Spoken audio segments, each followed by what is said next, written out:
I knew I shouldn't have stayed the moment I saw the journal. But by then, the sun was already slipping behind the Pennsylvania ridgeline, and on the Appalachian Trail, darkness doesn't wait for you to decide. If you're out in the woods at night, there are a few things you should never do. If you hear something, don't answer it. If it sounds like someone you know, don't follow it. And if something starts moving outside your camp, pretend you didn't hear it. Welcome to Campfire Static, where the woods watch back. Story 1. I knew I shouldn't have stayed the moment I saw the journal. But by then, the sun was already slipping behind the Pennsylvania ridgeline, and on the Appalachian Trail, darkness doesn't wait for you to decide. My name's James, and I've logged hundreds of miles out here, enough to know what normal feels like. This wasn't normal. The shelter came into view late, later than I planned. It sat crooked, like it had settled into the earth and just given up.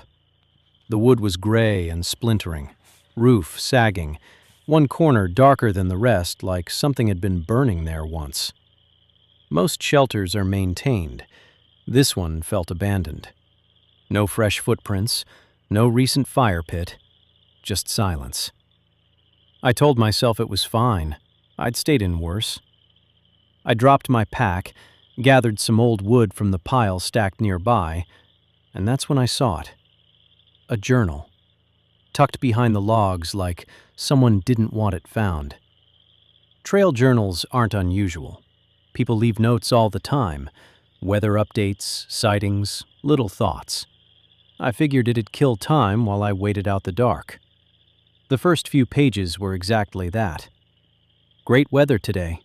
Met 2 hikers heading south. Saw a black bear about a mile back. Normal. But then the handwriting changed. Tighter. Messier. Pressed deeper into the page.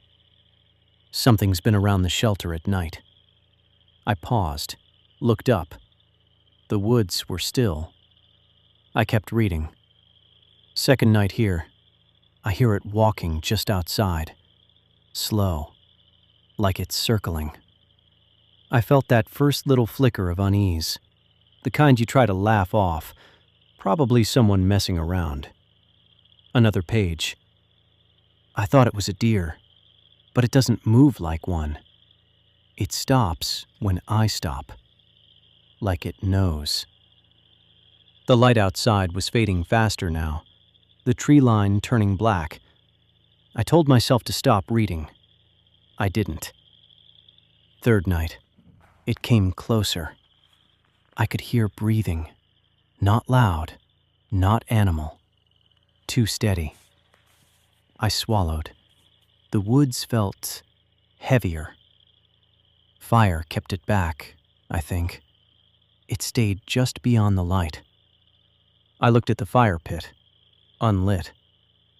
Fourth night. The handwriting here barely held together.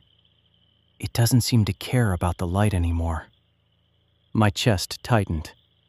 It's crossed that boundary, and I've seen it. That's where it ended.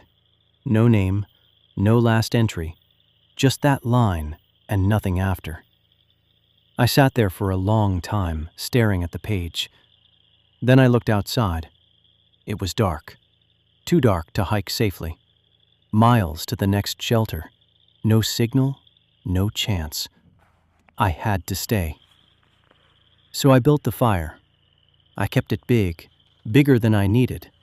Flames snapping high, throwing light deep into the trees. For a while, everything felt normal again. Then I heard it. A step. Soft. Behind the shelter. I froze. Another step. Slow. Measured. Not random.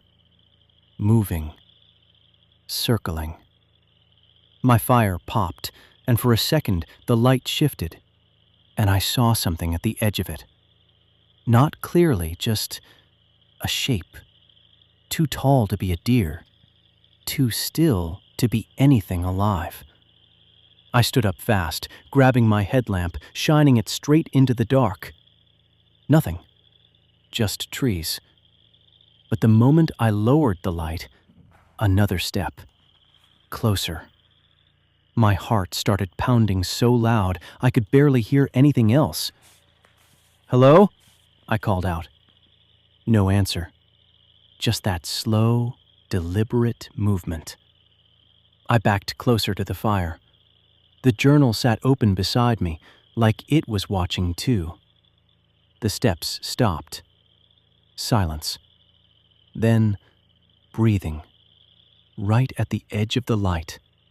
Steady. Patient. Waiting.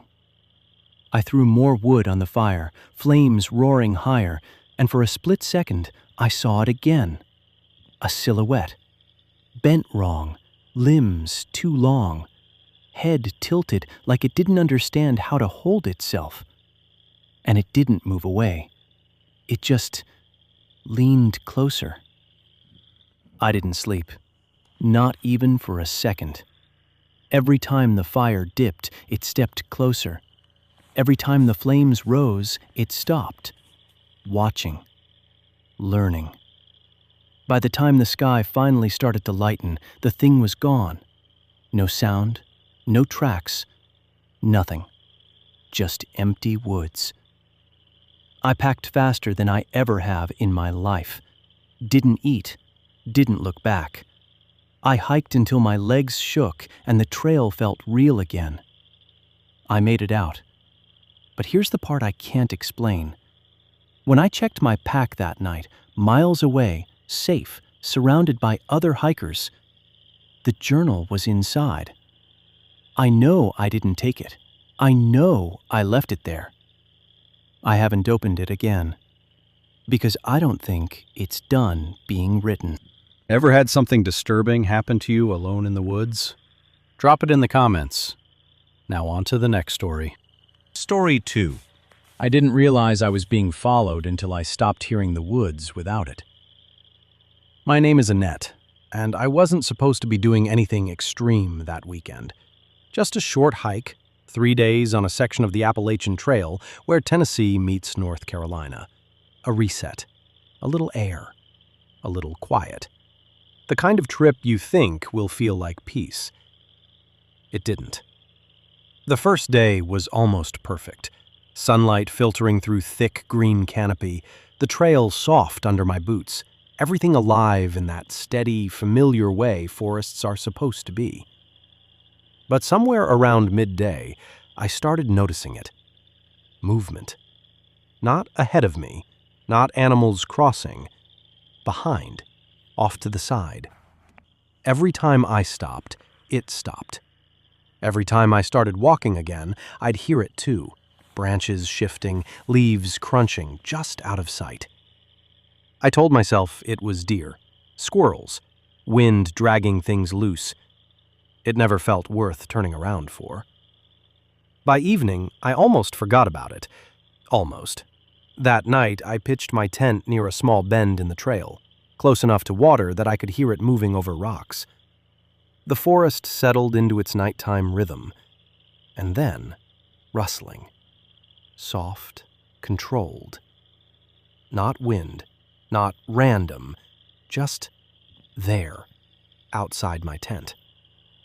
I sat up, holding my breath. It stopped immediately.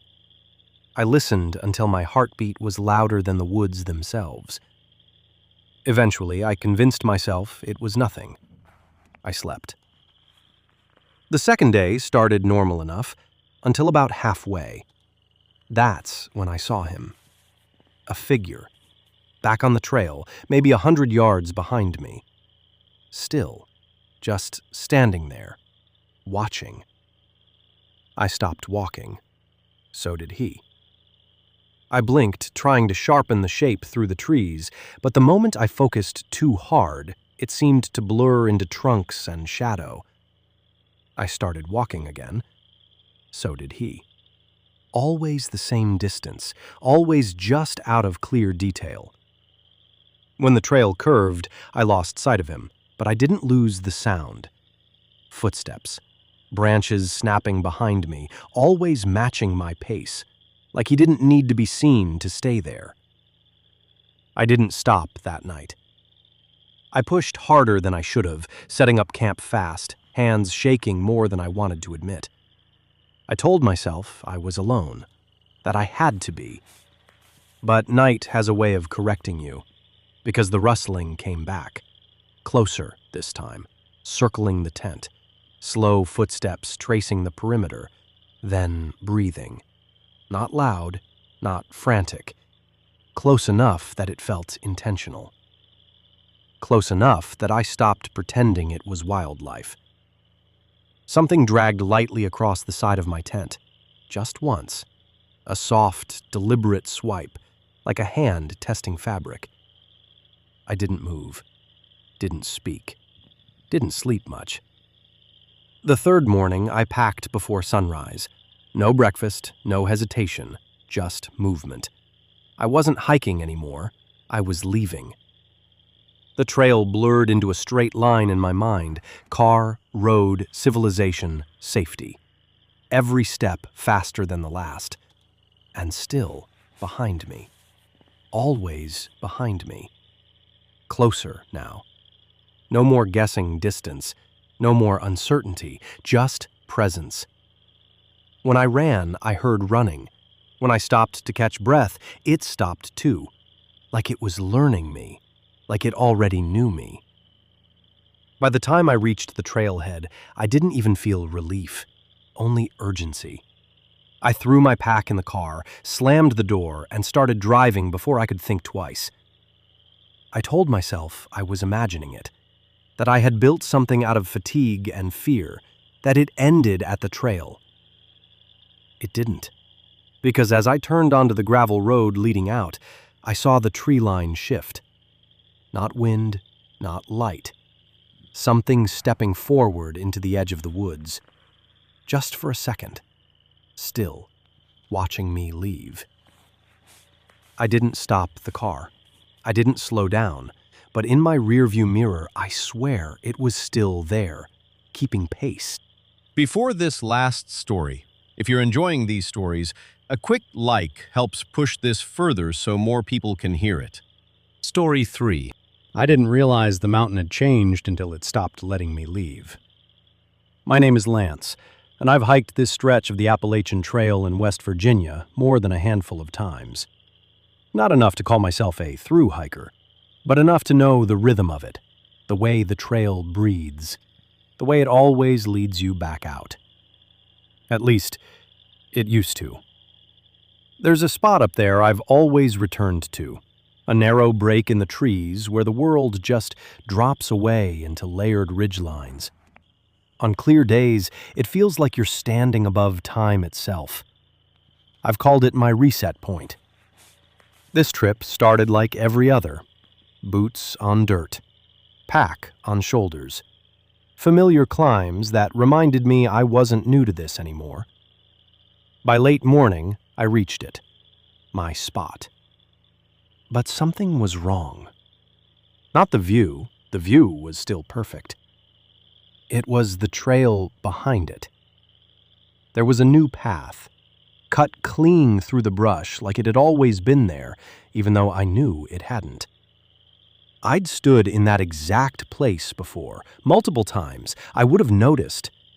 But there it was, a thin line of packed earth slipping deeper into the trees. Curiosity is a quiet thing out here. It doesn't shout. It just steps forward when you do. So I followed it. The moment I left the main trail, the air changed. Thicker. Heavier. Like the forest had closed its throat behind me. The light dimmed in a way that didn't match the time of day. I told myself I'd only go a little ways, just enough to see where it led. But the trail didn't behave right. It didn't curve the way it should have. It didn't descend or climb with any sense of geography I could trust. It just continued. Like it was waiting for me to realize I'd already gone too far. Eventually, I stopped, turned around, and walked back. Or at least, I thought I did. The view should have been right there. It wasn't. No opening, no drop-off, No familiar ridge, just trees. Dense, quiet, unchanged trees. I laughed once under my breath, thinking I'd simply taken a wrong turn. Easy mistake. So I retraced my steps. Except the trail I came from wasn't there anymore. Only the new one. The same narrow cut through the woods, patient and waiting. I followed it again. Faster this time. I told myself I was looping, that I'd reconnect with the main path any second, but the forest didn't repeat itself. It erased itself. Time started to feel wrong. Minutes stretched, then folded, then disappeared entirely. I broke into a jog, then a run. Branches slapped my arms, roots grabbed at my boots. My breathing got loud enough to feel like it didn't belong to me. I ran back to the overlook. It should have been there. It wasn't. No clearing, no drop, no memory of it at all. That's when the panic set in, because you don't lose something like that. Not something that big, not something that real. I ran harder. The forest blurred into green and brown streaks, my boots pounding harder than I thought I could manage. And then my foot caught something. A root, a rock. I never saw it clearly. The world tilted. I went down the slope fast, branches tearing at my pack, dirt and stone flipping past in flashes. Then, impact. Hard enough to steal breath. Hard enough to make everything go quiet for half a second.